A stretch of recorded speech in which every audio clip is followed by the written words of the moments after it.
लक्ष्मण, शीघ्र यहाँ आइए। देखिए ना, कैसा दुर्लभ जीव है। मैंने इतना सुंदर स्वर्ण मृग पहले कभी नहीं देखा। आइए ना। अब मृग स्वर्ण के भी होते हैं भला? ये अवश्य ही तुम्हारी दृष्टि का वहम होगा, या फिर कोई मायावी अपनी मृत्यु को न्योता देने फिर चला आया है। हाँ हाँ, बस उपहास करना आता है आप दोनों को। मेरी इच्छा तो कोई मायने ही नहीं रखती। सीते।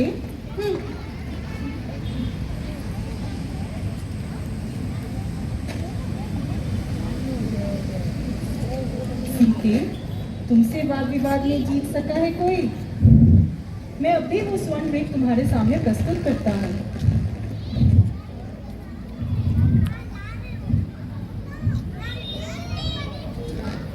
लक्ष्मण, भाभी का ख्याल रखना, मैं अभी आया। जो आ गया भैया। ठहर तो जरा, कहाँ भागे जा रहा है?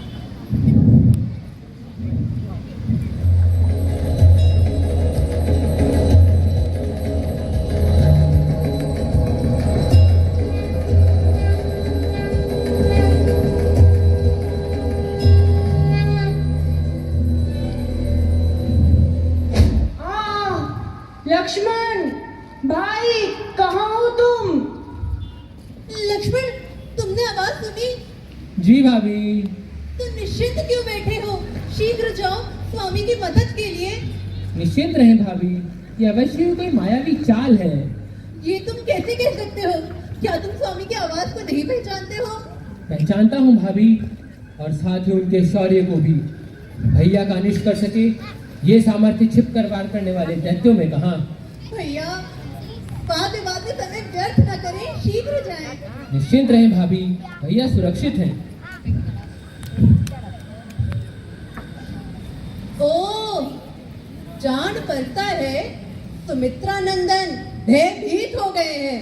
भाभी, आप ये भली भांति जानती हैं कि मुझे अपने प्राणों का कोई मोह नहीं। ये अवश्य कोई मायावी चाल है भाभी। वो आपको व्याकुल करके मुझे आपसे दूर करने की योजना में है। लक्ष्मण, तुम कहाँ हो लक्ष्मण? व्यक्त प्रलाप बंद करो लखन, अभी जाओ। क्षमा करें भाभी, भैया का आदेश नहीं है। मैं तुम्हें आदेश देती हूँ। क्षमा करें भाभी, आपकी आज्ञा का पालन नहीं कर सकता। आपकी सुरक्षा मेरे लिए सर्वोपरि है। ठीक है, तो फिर मैं स्वयं ही चली जाऊंगी। भाभी, मुझे धर्म संकट में न डालें। तुम्हें भैया की सौगंध है, अभी जाओ। हे प्रभु, ये कैसी विडंबना है। ठीक है, जा रहा हूं मैं।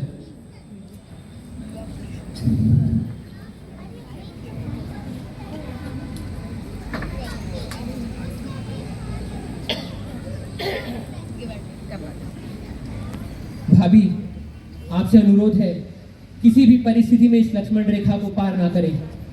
कोई भी इसके अंदर प्रवेश नहीं कर पाएगा। सचेत रहें भाभी। प्रणाम।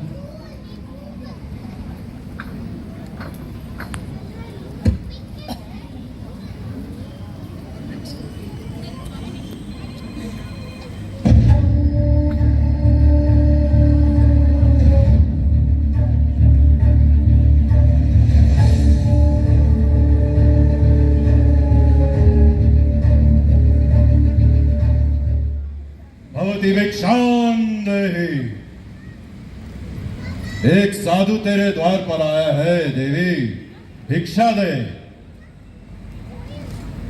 आलोक निरंजन, द्वार पर आया ब्राह्मण देव तुल्य होता है, उसकी अवहेलना ना कर। साधु भूखा है, थका है, उसे भोजन और विश्राम की आवश्यकता है। आलोक निरंजन, धिक्कार है उस कुल पर जिसकी स्त्री घर और मेहमान की ऐसी अवहेलना कर रही हो। हे महात्मा, क्षमा। देवी प्रार्थना के कारण मुझसे भूल हो गई। कृपया मुझे मेरी भूल सुधारने का अवसर दे। अवश्य देवी, काफी लंबे समय से विचरण कर रहा हूँ, भूखा हूँ और थका हूँ। क्या भोजन और आश्रय मिलेगा? अवश्य देव, कुछ क्षण प्रतीक्षा करें, मैं अभी भोजन का प्रबंध करके आती हूँ। देवी, क्या घर में आए अतिथि को इस तरह बाहर ही खड़ा रखोगी? अपनी कुटिया में आमंत्रित नहीं करोगी?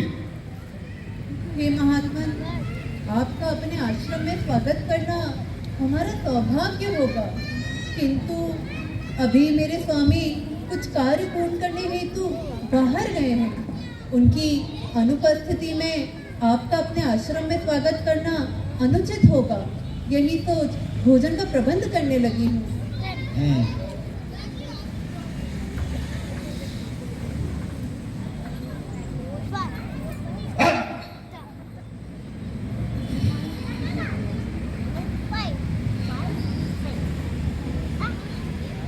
हे अतिथि, कृपया भोजन ग्रहण करें। धन्यवाद देवी, हम भोजन यही ग्रहण करेंगे। हे महात्मन, मैं वहां आ पाने में असमर्थ हूँ। कृपया कष्ट करें और यहीं से भोजन पात्र ले लें। क्या तुम्हारे कुल में अतिथि का इस तरह सत्कार किया जाता है? हे महात्मन, मैं विवश हूँ। मेरी सुरक्षा के लिए यहाँ एक सुरक्षा घेरे का निर्माण किया है तथा मुझे उसे लांघने की अनुमति नहीं है। आश्चर्य! अतिथि देवो भव का परायण करने वाले अब अतिथि को ही दानव समझने लगे हैं। तू रहने ही दे देवी, तेरे हाथ का भोजन मुझे रास न आएगा और इस ब्राह्मण को भूखा ही सोना पड़ेगा, लेकिन इस पाप के भागीदार तू और तेरा स्वामी बनेंगे। क्षमा क्षमा महात्मा, क्षमा। ऐसे कटु वचन ना कहें। अपने अहित के भय से मुझे क्षण भर के लिए अपने धर्म की विस्मृति हो गई थी। आपकी कृपा से अब आगे यह भूल ना होगी। कृपया भोजन ग्रहण करें और मुझे मेरे स्वामी की कुशल मंगल कामना का आशीर्वाद दें। आप जैसे महात्मा के लिए क्या यह संभव ना होगा? तूने सत्य ही जाना सीते। हम जैसे त्रिलोकपति के लिए क्या ही संभव नहीं है। चराचर जिससे दृष्टि नहीं मिला सकते, स्वयं काल भी जिससे डरता हो, क्या वो तेरे स्वामी को जीवन दान नहीं दे सकता? अवश्य दे सकता है। आप कौन है? कोई साधु तो इतना दंभ नहीं कर सकता। कोई देव भक्त तो त्रिकोलपति नहीं बनना चाहता। कौन है तो दंभी? पर तू मेरा नाम जानता है। तू अवश्य ही कोई छली है। सत्यवचन सीते, हम त्रिकालदर्शी नहीं हैं। हम हैं त्रिलोकपति, हम हैं लंकापति, हम हैं दशानन, हम हैं रावण। हम भविष्य की घटनाओं को सिर्फ देखते नहीं, उनका निर्माण करते हैं। इंद्र और अन्य देवता हमसे भय खाते हैं। साधक अपने ध्यान भूल जाते हैं। ऋषि मुनि अपने मंत्र भूल जाते हैं। योद्धा अस्त्र शस्त्र छोड़कर पलायन कर जाते हैं।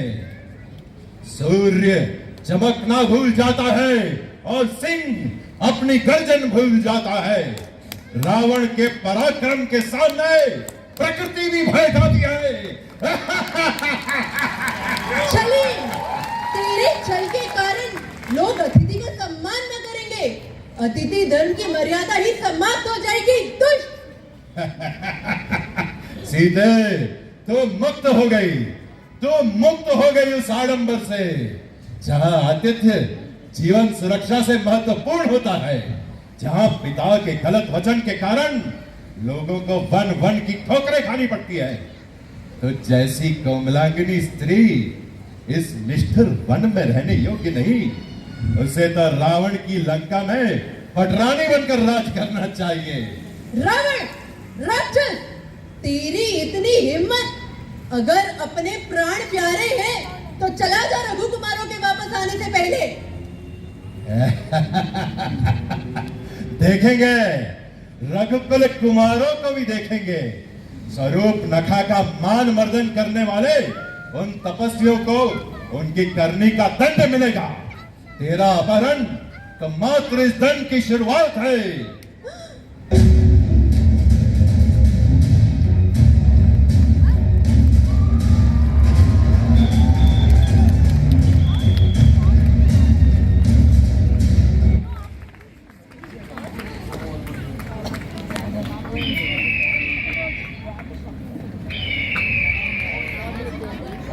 अरे ये दुष्ट रावण किसका हरण के लिए जा रहा है? सावधान रावण, लंकापति रावण की मर्यादा का स्तर इतना गिर गया कि वह एक सती का हरण के लिए जा रहा है। मूर्ख पक्षी, मेरा समय व्यर्थ करने की चेष्टा न कर। क्यों अपने मृत्यु को न्योता दे रहा है? अपने अहंकार में अंधा मत बन रावण, तेरा सामना गिदरा जटायु से है। शिव शंभु, स्वयं गिद्धराज, देखिए आपके घर से मैं कितना थर-थर कांप रहा हूं। कहीं आपको ये शंका तो नहीं कि आप रावण को परास्त करने में समर्थ हैं? मुझे भली भांति ज्ञात है, मेरा अंत निश्चित है। कदापि मैं आज का सूर्यास्त भी न देख पाऊंगा। यह जानते हुए भी अपने प्राणों की आहुति देने चला आया। अन्याय को देखकर आंख मूंद देने वाला और स्वयं अन्याय करने वाला, दोनों में अंतर है।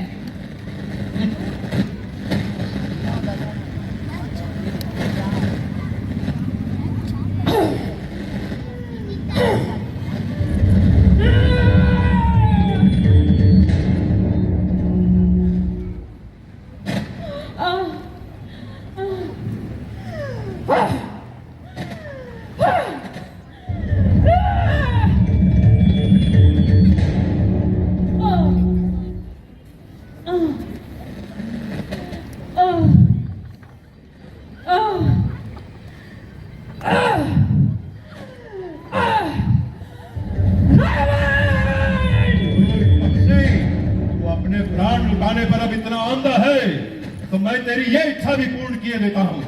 ये ले।